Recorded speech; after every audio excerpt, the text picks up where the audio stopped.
Hello, I'm going to share some scripture with you and explain some things that I got out of it. This is during my lunch break.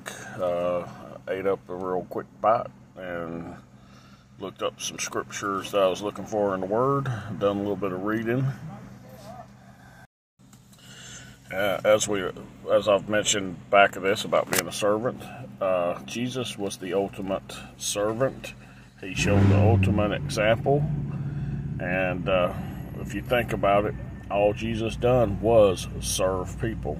Some form or fashion, he served people. Jesus was the ultimate teacher. He taught us how to serve one another, and he was a bond servant to the Lord. He chose to be a servant without payment, as far as, what we think of, we're going to take money for something. Well, his payment was the Lord's satisfaction, to make him proud, to do what he's supposed to do. Us as Christians, we're supposed to be a bondservant of Christ.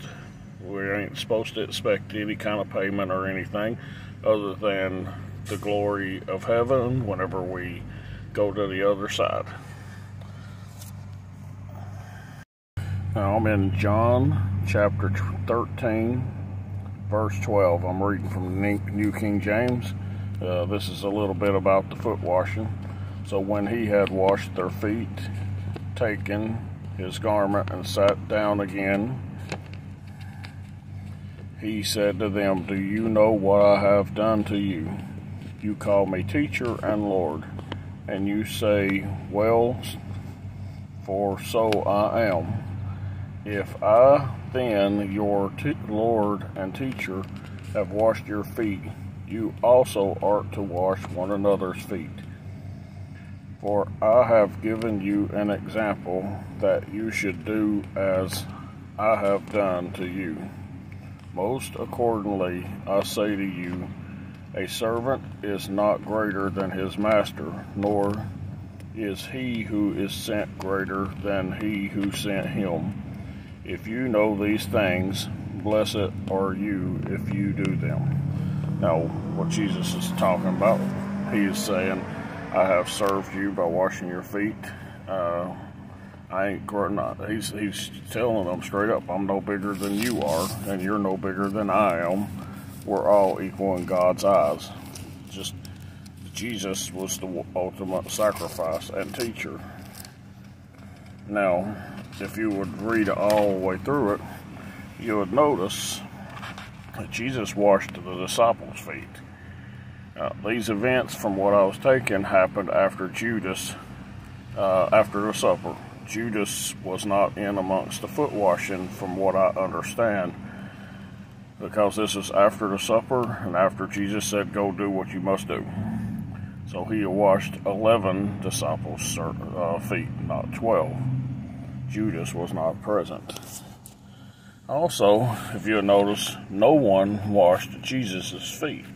And you wonder why. Well, Jesus knew that it was just going to be a big old argument. And here's an example. This is after the foot washing in Luke chapter 22, verse 24. Now there was also a dispute among them as to which of them should be considered the greatest. They was arguing, who's the greatest? Jesus is the greatest, of course.